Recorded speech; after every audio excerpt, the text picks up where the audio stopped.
this just made me realize that Cheryl is my new favorite character on the show. I She's love amazing. this episode. Like, you get this side of her that's kind of sad, but also I was very much, that moment where she walks out in all white and Kevin Keller just gasps and goes like, yes, that was me. I wanted to give her a standing ovation.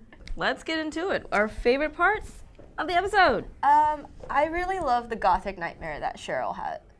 If you don't know me, I love gothic horror. It reminded me of Crimson Peak. Yes, yes. It was so Afterlife with Archie. It felt like, Lygia, Fall of the House of Usher. It was great. It was outrageous and so exaggerated, and it's exactly what the show needs. And it was definitely, their relationship definitely plays out kind of like Thomas Sharp and his sister. She sleeps in his bed. She wants to feel closer to her twin. They were in the same, they shared a womb. 15 years ago. I'm into the weird ambiguity of the Lannister vibe I'm getting from them. Yeah, and then they had that whole, mansion on top of a thing, on top of a peak. So it is Crimson Peak. Yeah, they have their own graveyard, which isn't strange at all. I've seen Stranger Things. I really like the friendship between Veronica and Cheryl that we're seeing. I think it's really sweet. We've gotten a bit of hints before that Veronica has a lot of insight into Cheryl's rich girl mentality, more so than some of the other girls. And I like that we're not getting as much female rivalry and more female friendship. That makes sense. Yes, and this just proves how flawless my girl Veronica is. She has no pretenses. She'll come up to you, she'll talk to you like she's your friend, and she'll let you vent.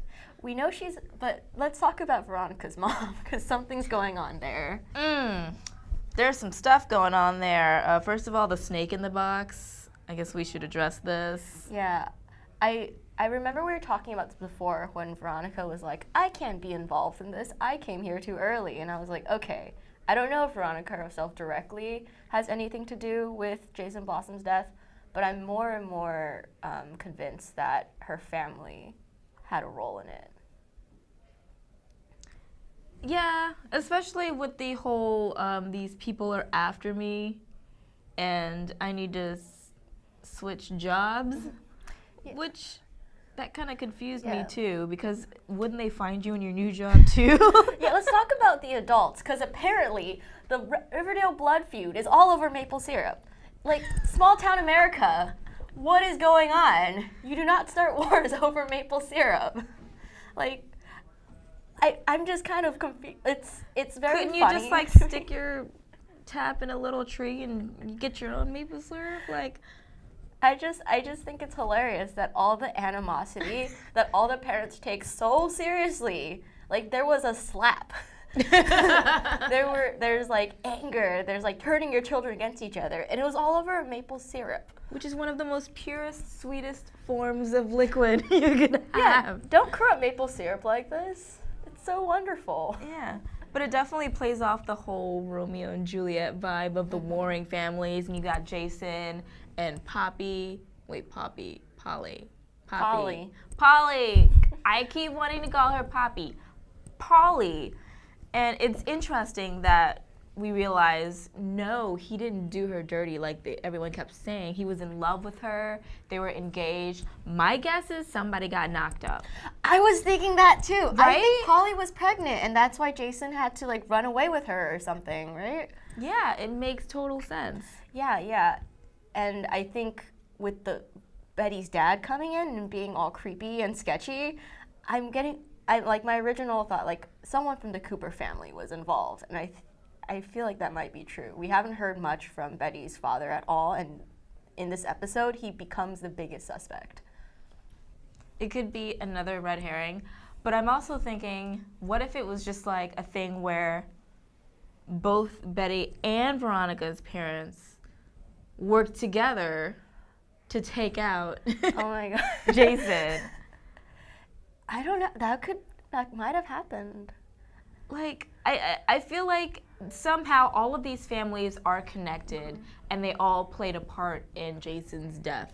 Yeah, this is getting pretty Shakespearean. It's just family feuds all the time. Let's shift gears to talk about Archie and his music career.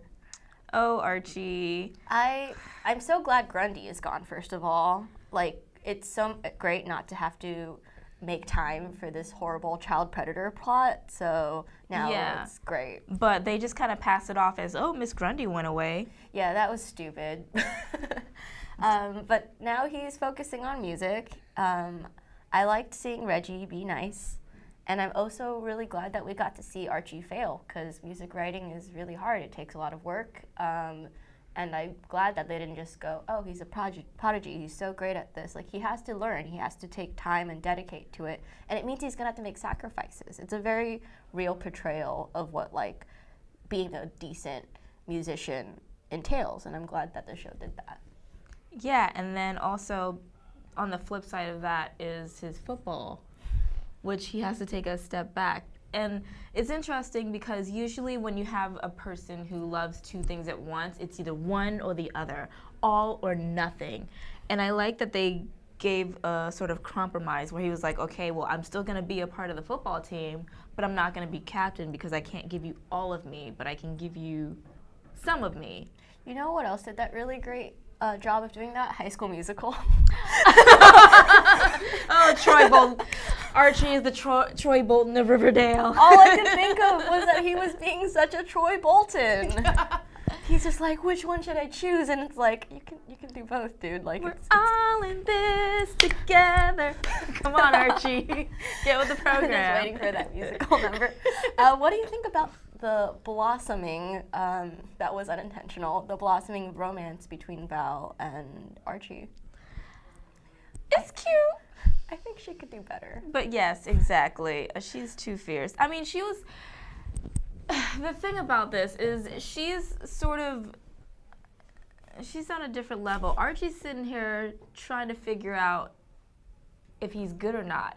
He's letting Miss Grundy be determine that he was good. He's letting the new music teacher determine that he's bad, and he's not really sure of himself. Whereas Valerie is comfortable in who she is. She knows she's good. Yeah, she knows she's good. She recognizes it, and she's not arrogant. She's just confident. There's a difference. And she's sort of being the cheerleader to Archie. Yeah, which she's giving him all these resources, but it really isn't her job to sit with him like for an entire night and compliment him. Yeah, and that's the thing that's the problem that I have with a lot of particularly Black characters in shows like these, because they end up being the ladder that others can step on. They're the ones uplifting the other people around them rather than having other people uplift them. Yeah, I do like that Josie, that there are enough Black characters, first of all, that's not the only image. We still have Josie, who very much pushes against that narrative. And although we didn't really see her in this one, I have a feeling that it's going to come up with the Pussycats eventually. Which we didn't get a musical number this week from them. I'm kind of sad. Can we talk about the Blossom's creepy grandmother who just came out of nowhere? I jumped. She just hangs out in Jason's room behind the door. In the corner in darkness. And she also lets them like talk for a little bit. She's just like ready to wheel out at the proper moment. And she's like, ah! But it does seem like she's a nice lady. Like, she was all for Polly and Jason getting together with that ring. I'm really excited to hear what Polly has to say. Yeah. But what was that? Do you think her parent, or like Cheryl's mom, found out about that ring? Ooh, maybe. That could have been what happened. She found out something. Like, she either found out they were running away together, that Jason was going to marry her, or that Polly was pregnant. I feel like it's one of those three. Yeah. And and the other question is, where has Polly been all this time? Like, has she been where they say she is? Or was she lurking in Riverdale when he died? Were they gonna meet up? It's kind of interesting. It goes along with a lot of the Gothic themes, where you have a woman entrapped somewhere and told she's mad, or told, like, she's kept there under the premise that she's crazy or psychotic, but really she's just sane and she just knows something that people don't want her to tell them. So very valid. So I feel like that's what we're going for here. It's a Gothic love story / thriller / /90210. /90210. Yeah, so it's very interesting. And now I don't know who killed Jason Blossom. Do you know? Or do you think you know? I think it's several people now. We've unearthed like a conspiracy, a blood feud, so many new elements. It's like, do you think it might have been a collective thing? Like a whole, we all must kill Jason to preserve the maple syrup. It was the maple syrup that did it, really. You know that line, "'Twas beauty that killed the beast"? 'Twas the maple syrup that killed the beast. All right, so this was another insane episode, and I have to know, what did you think of Cheryl now? Does it change your opinion from when you first saw her? What do you think about the sparking romances that are happening in this episode? Good, bad, stupid, great? And how excited are you that Mrs. Grundy is no longer there? The correct answer is super excited. Let us know.